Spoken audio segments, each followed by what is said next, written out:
अल्हम्दुलिल्लाहि वकफ़ा व सलामुन अला इबादिहिल्लज़ीना इस्तफ़ा अम्मा बाद अऊज़ु बिल्लाहि मिनश शैतानिर रजीम बिस्मिल्लाहिर रहमानिर रहीम अलिफ लाम मीम ज़ालिकल किताबु ला रैब फ़ीहि हुदल लिल मुत्तक़ीन अल्लज़ीना युमिनूना बिल ग़ैबि व युक़ीमूनस सलाता व मिम्मा रज़क़नाहुम युनफ़िक़ून वल्लज़ीना युमिनूना बिमा उन्ज़िला इलैका वमा उन्ज़िला मिन क़ब्लिक व बिल आख़िरति हुम यूक़िनून उलाइका अला हुदम मिन रब्बिहिम व उलाइका हुमुल मुफ़्लिहून सदक़ल्लाहुल अलिय्युल अज़ीम रब्बि इश्रह ली सदरी व यस्सिर ली अमरी वहलुल उक़दतम मिन लिसानी यफ़क़हू क़ौली।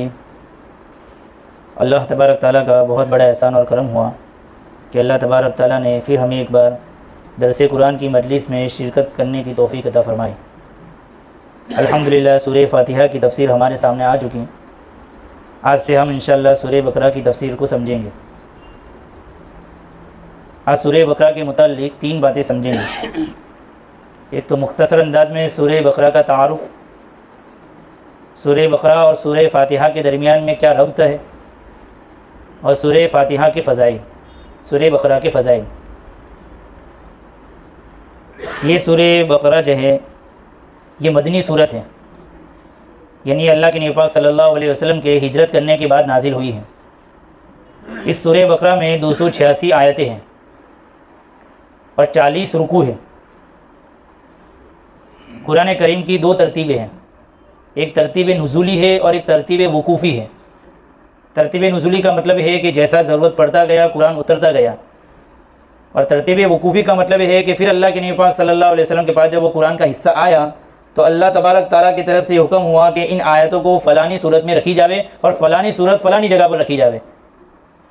जैसे इसका अंदाज़ा होगा कि सूरह बकरा जो है वो नाजिल हुई है 87 नंबर पर, 87, लेकिन हम जब पढ़ रहे हैं उस वक्त कुरान में दूसरे नंबर पर है, तो नाजिल होने के एतबार से उसका नंबर 87 है। कुल कुरान करीम की सूरतें जो 114 है, उनमें से 86 सूरतें जो है वो मक्की सूरतें हैं और 28 जो सूरतें हैं वो मदनी हैं।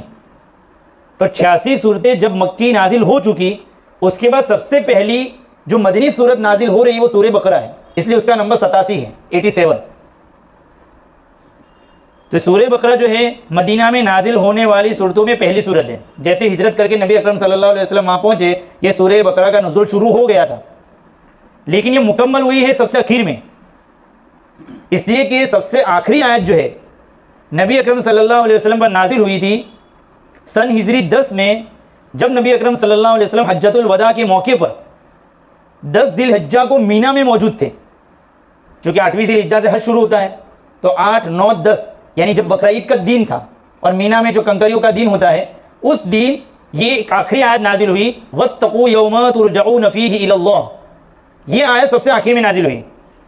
इस आयत की नाजिल होने के बाद नबी अकरम सल्लल्लाहु अलैहि वसल्लम 80 या 90 दिन हयात रहे। फिर नबी अकरम सल्लल्लाहु अलैहि वसल्लम इस दारे फ़ानी को छोड़कर कूच कर गए। तो ये जो आयत है वो आयत भी सूरह बकरा की आयत है। तो सूरह बकरा मदीना में शुरू तो हो गई थी, लेकिन उसका कुछ हिस्सा सबसे आखिर में नाजिल हुआ है। तो सूरह बकरा की जो ये तफसील है कि 87 नंबर पर ये सूरत नाजिल हुई है। इसके कलिमात जो है 6221 कलिमात है इसके अंदर, और इसके जो हुरूफ है 25,500 इसके अंदर हुरूफ हैं। इस सूरत के मुताल्लिक़ इब्न अरबी रहमतुल्लाह अलैह ने एक बात ये लिखी है कि ये सूरत इतनी जामे और माने है कि इस सूरत में 1000 अवामिर है, यानी करने के कामों का हुक्म अल्लाह ने दिया है। 1000 मनहियात है, यानी ऐसी चीज़ें हैं जिससे अल्लाह ने रोका है। 1000 इसमें हिकमतें हैं और 1000 इसमें खबरें और किसस हैं। ये तमाम चीज़ें सूरह बकरा में मौजूद हैं। इसी बुनियाद पर हज़रत उमर रज़ियल्लाहु ताला अन्हु ने इस सूरत को जब सीखना शुरू किया और ज़िंदगी में लाना शुरू किया तो 12 साल में उसको मुकम्मल किया। हालांकि वो अरबी दाँ थे, और हज़रत उमर रज़ियल्लाहु ताला अन्हु तो वो सहाबी है कि जब बाज़ मरतबा तो उनकी ज़बान से कोई बात निकली और वही कुरान का हिस्सा होता था। बहुत सारे कुरान में ऐसे मकामात हैं कि हज़रत उमर रज़ियल्लाहु ताला अन्हु ने सोचा कि ऐसा होना चाहिए, और ऐसा ही होने के बारे में कुरान की आयत नाजिल हुई। इतना उनको रब्त था, उसके बावजूद भी इस सूरत को सीखने में उनके 12 साल लगे। जब मुकम्मल हुई तो ऊँट ज़बा किया और लोगों की दावत की। खुशी में। और इन्हीं के तर्ज पर उनके बेटे ने शुरू की, अब्दुल्लाह इब्न उमर रदियल्लाहु तआला अन्हु। उन्होंने सूरह बकरा को 8 साल में मुकम्मल की।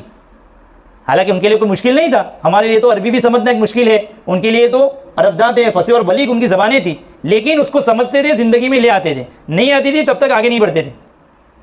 ऐसा हम भी इंशाअल्लाह करने की कोशिश करेंगे कि जो हिस्सा भी कुरान करीम का सीखे उसको अपनी ज़िंदगी में लाने की कोशिश करें। अल्लाह ताला हम सब को इसकी तौफीक अता फरमावे।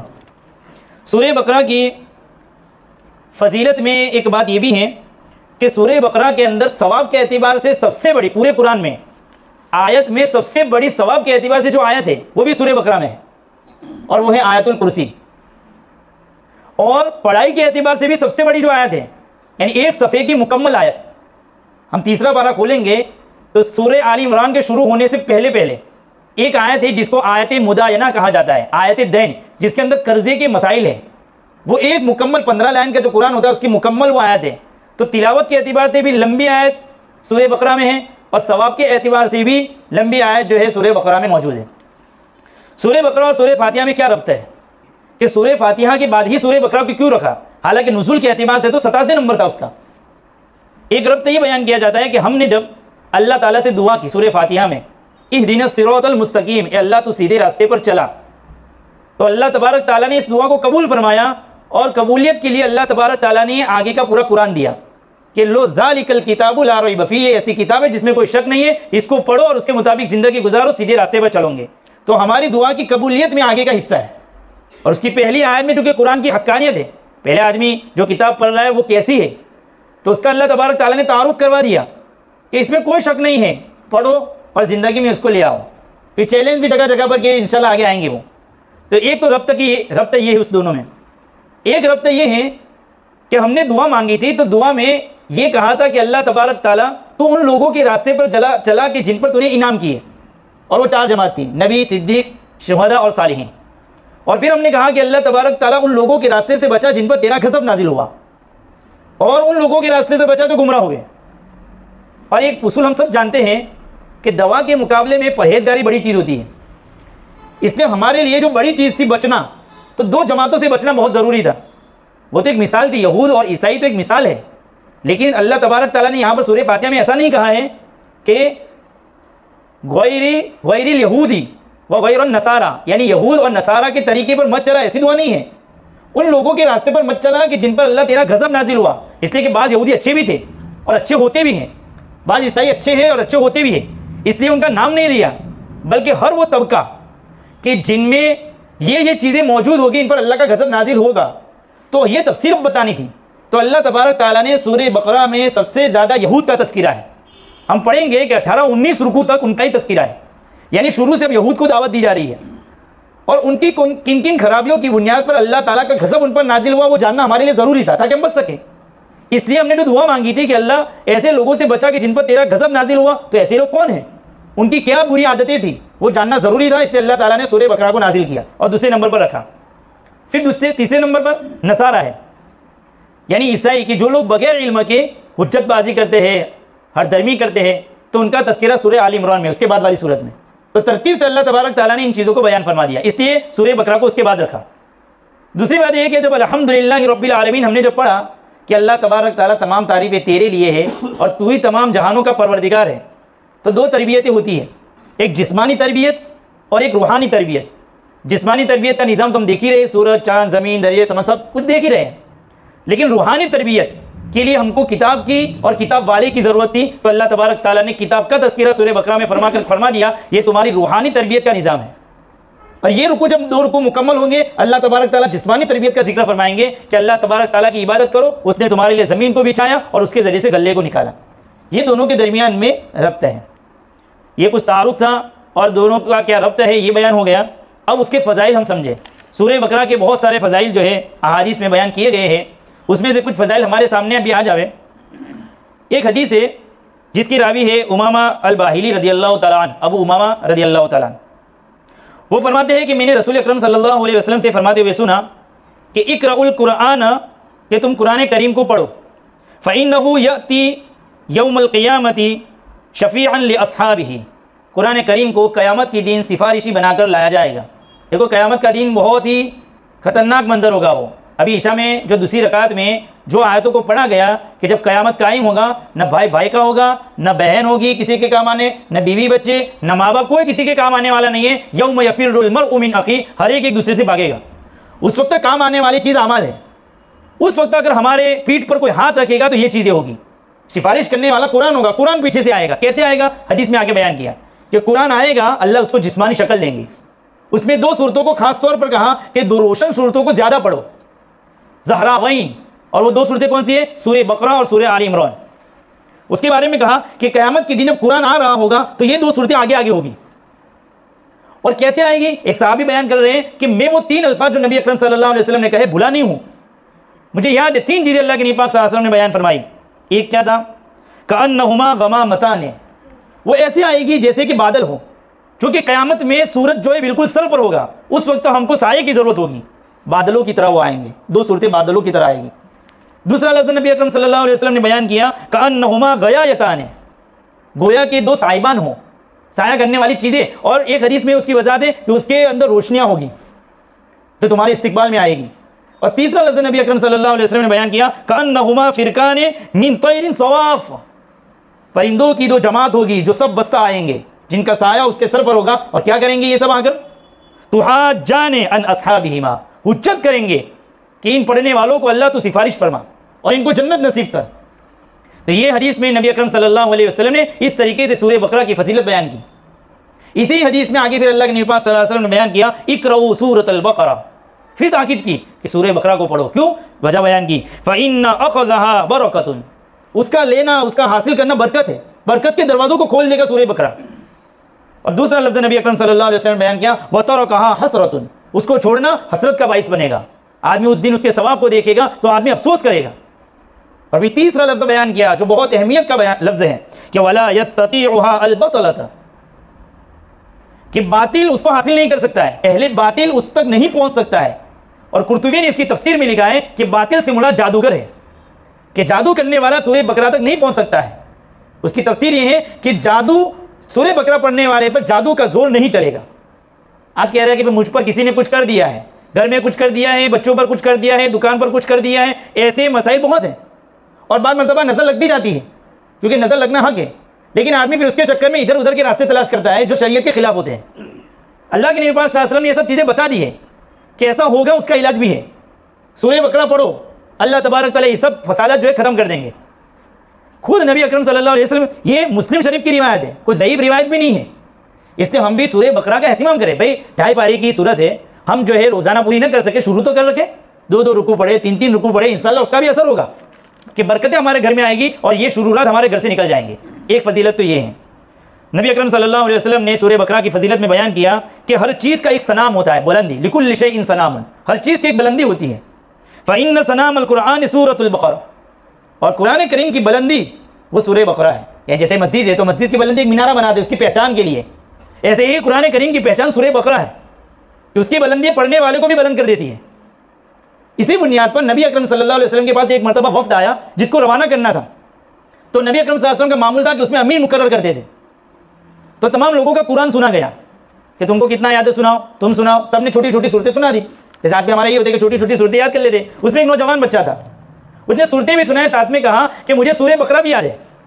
तो नबी अकरम सल्लल्लाहु अलैहि वसल्लम ने ताज्जुब से पूछा, सूरह बकरा भी याद है? नौजवान है, हालांकि उससे बड़े बड़े तजर्बाकार वहाँ मौजूद है। तो नबी अकरम सल्लल्लाहु अलैहि वसल्लम ने फरमा दिया तमाम वफ्द को, तमाम जमात को, कि तुम्हारी जमात का अमीर ये नौजवान होगा। वहाँ पर फैसले ऐसे ही होते थे। कुरान का जितना आशिक होता था, कुरान का जितना बड़ा आलिम होता था, वही कौम का अमीर होता था। लेकिन आज हमने खुद अहमियत घटा दी है। इसलिए चाहे बड़ा से बड़ा हाफिज हो, हमारे यहाँ उसकी कोई अहमियत नहीं है। बड़ा डॉक्टर होना बुरा नहीं है, ये सब चीज़ों की ज़रूरत है दुनिया में, लेकिन हम अहमियत कहाँ कैसे दे रहे हैं वो हम देखें। नबी अकरम सल्लल्लाहु अलैहि वसल्लम का जो सुन्नत तरीका, उस पर आने की हम सबको ज़रूरत है। तो नबी अकरम सल्लल्लाहु अलैहि वसल्लम ने इस तरीके से अमीर तय किया कि कुरान जिसको जितना है। हज़रत उमर रज़ियल्लाहु तआला अन्हु का किस्सा भी है, फ़ज़ाइल आमा में हम पढ़ते हैं कि नबी हज़रत उमर रज़ियल्लाहु तआला अन्हु ने भी एक बड़े इलाके का अमीर, एक ऐसे आदमी को कि जो गुलाम का बेटा था लेकिन कुरान याद था, उसको अमीर बना कर रखा था। इसलिए कुरान से मोहब्बत करें, चाहे दुनिया में इज्जत मिलनी हो मिले, ना मिलने तो कुछ नहीं। अल्लाह के यहाँ कुरान करीम वाले की बहुत इज्जत है, बस इतना ही हमारे लिए काफ़ी है। दुनिया के चक्कर में रहना ही नहीं चाहिए कि दुनिया वाले इज्जत देंगे या दुनिया वाले कुछ करेंगे, इसलिए कि वो खुद मोहताज है। वो क्या करेंगे? वो खुद इज्जत के मोहताज है। इसलिए हम तो ये सोचेंगे कि तअल्लमल कुरान व अल्लम, कि अल्लाह तबारक ताला को सबसे बेहतरीन इंसान वही लगता है जो कुरान करीम के पीछे लगा रहता है। इसलिए हम भी कुरान करीम से थोड़ी मोहब्बत रखें। मौका ना मिले तो रात को सोते वक्त वज़ू करके सीने से लगाकर थोड़ा मोहब्बत से रखें उसको, कि मौका नहीं मिला लेकिन आप थोड़ा सीने से लगा कर रखो, इंशाअल्लाह मोहब्बत आ जाएगी। इसी तरीके से सूरह बकरा की फजीलत में एक बात ये भी है, नबी अकरम सल्लल्लाहु अलैहि वसल्लम, हज़रत अबू हुरैरा रज़ियल्लाहु तआला अन्हु की रिवायत है कि ला तजअलू बुयूतकुम मकाबिर, कि तुम तुम्हारे घरों को कब्रिस्तान मत बनाओ। इसलिए कि कब्रिस्तान में भी अंदर जाकर जिक्र होता है, आवाज़ आती है, कुछ भी नहीं होती, नमाज़ें होती है नहीं होती, सुनसान इलाका है। ऐसे हमारे घरों में भी जब जिक्र नहीं होता है तो कब्रिस्तान ही होते हैं, चाहे दुनिया भर के अंदर शोर हो। जब जिक्र नहीं होगा अल्लाह तबारक ताला के नज़दीक वो कब्रिस्तान है, तो फिर अब कैसे उसको आबाद किया जाए? तो उसको दो तरीके से समझाया कि इन्न शैतान यनफिरु मिनल बैतिल लज़ी तुक़रअ फ़ीहि सूरतुल बक़रा, कि उस घर से शैतान भाग जाता है जिसमें सूरह बकरा पढ़ी जाती है। इसमें यह भी बता दिया कि कुरान करीम पढ़ो, फरिश्तों की आमद और रफ्त तुम्हारे घर में होगी और शैतान की तमाम चीज़ें तुम्हारे घर से हट जाएगी। ये सूरह फातिहा की फजीलत में अल्लाह के नबी पाक सल्लल्लाहु अलैहि वसल्लम को, हम नबी अकरम सल्लल्लाहु अलैहि वसल्लम ने हमको तैयार करने के लिए सब चीज़ें फजीलतें बयान की हैं। इसी तरीके से सूरह बकरा सहाबा किराम इतने शौक़ व ज़ौक़ से पढ़ते थे कि एक वाक़या बुखारी में बयान किया है कि हज़रत उसैद रज़ियल्लाहु ताला अन्हु, वह एक मरतबा कुरान करीम पढ़ रहे थे रात के वक्त में, उनका बच्चा पास में सोया हुआ था और घोड़ा बंधा हुआ था। उन्होंने सूरह बकरा पढ़नी शुरू की। जैसे सूरह बकरा पढ़नी शुरू की, घोड़ा बिदकने लगा, फ़ौरन वो खामोश हो गए। फिर वापस सूरह बकरा पढ़नी शुरू की, फिर बिदकने लगा, उछलने लगा। फिर तीसरी मरतबा ऐसा ही किया, खामोश हो गए और फिर पढ़ी तो फिर वो बिदकने लगा, तो उन्होंने सूरह बकरा पढ़नी बंद कर दी, तिलावत। फिर उसके बाद उन्होंने आसमान की तरफ उठाकर नज़र किया आसमान की तरफ, तो देखा कि एक बादल उनकी तरफ आया हुआ है जिसमें रोशनियाँ हैं। थोड़ी देर में वो आहिस्ता आहिस्ता आसमान पर चला गया। सुबह में नबी अकरम सल्लल्लाहु अलैहि वसल्लम की खिदमत में आए और अर्ज़ किया कि रात को ऐसा मंजर हुआ। नबी अकरम सल्लल्लाहु अलैहि वसल्लम ने बयान की कैसे पढ़ते होंगे, वो सोचने जैसा है। तो वो लोग तिलावत कैसे करते होंगे कि फरिश्ते जो है रश्क में आकर उनकी तिलावत सुनने नीचे आ जाते थे। वो जब नबी अकरम सल्लल्लाहु अलैहि वसल्लम ने कहा कि फरिश्तों की जमात थी जो तुम्हारे सूरह बकरा को सुनने के लिए आए हुए थे, अगर तुम ऐसे ही पढ़ते रहते और सुबह करते तो सुबह में मक्का के लोग, मदीना के लोग देखते कि फरिश्ते ज़मीनों पर हैं। ऐसे वो सूरह बकरा पढ़ा करते थे। सूरह बकरा के सिलसिले में एक अमल भी अब्दुल्लाह इब्न मसूद रज़ियल्लाहु तआला अन्हु ने बयान किया है, ये आखिरी हदीस है। अब्दुल्लाह इब्न मसूद रज़ियल्लाहु तआला अन्हु कहते हैं कि रात के वक्त में जो सूरह बकरा की 10 आयतों को पढ़ता है, अल्लाह तबारक ताला उसको रात के वक्त में 2 इनाम देते हैं और उसके अलावा एक दूसरा इनाम भी बयान किया। पहला इनाम क्या, वो 10 आयतें कौन कौन से पहले समझ लें। शुरू से लेकर के उलाइका हुमुल मुफ्लिहून तक 4 आयतें, फिर आयतुल कुर्सी और आयतुल कुर्सी के बाद वाली 2 आयतें, 3 वो यानी बीच की 3 और आखिर की 3 आमन रसूल से आखिर की 3, ये 10 आयतें जो पढ़कर सोता है, पहला इनाम उसको ये मिलता है कि जिन और शयातीन घर में दाखिल नहीं होंगे। जो जितना भी झोल लगा हुआ कुछ नहीं होने वाला है, एक। नंबर 2, रात के वक्त में कोई गम और फिक्र वाली बात पेश नहीं आएगी। आदमी सोता है, बाद मरतबा खबर आई कि भाई वो बीमार हो गया, रात रात भागना पड़ा, भाई ये हुआ, हादसे हो जाते हैं, तो ये चीज़ इंशाल्लाह उसको पेश नहीं आएगी। और तीसरा उन्होंने बयान किया हदीस में कि मजनून यानी जो बेवकूफ़ है, पागल हो चुका है, दिमाग नहीं चल रहा है, उसके सामने अगर पढ़ी जाएगी तो इफाका हो जाएगा। ये सूरह बकरा की इन 10 आयतों की फजीलत है। छोटी छोटी आयतें सबको याद भी होती है। शुरू का एक रुकू उलाइका हुमुल मुफ्लिहून तो सबको याद होता है, आयतुल कुर्सी भी याद है, 2 आयतें और याद कर ले, और पीछे का रुकू भी चूंकि कब्रिस्तान में आते जाते पढ़ते रहते हैं तो वो सूरत याद न भी याद हो तो रोज़ाना एक आयत आधी आयत याद करे, थोड़े दिनों में याद भी हो जाएगी। तो सूरह बकरा की फजीलत में ये सब चीज़ें नबी अकरम सल्लल्लाहु अलैहि वसल्लम ने हमारे सामने बयान की ताकि हम भी सूरह बकरा को शौक़ व ज़ौक़ से पढ़ने वाले बने।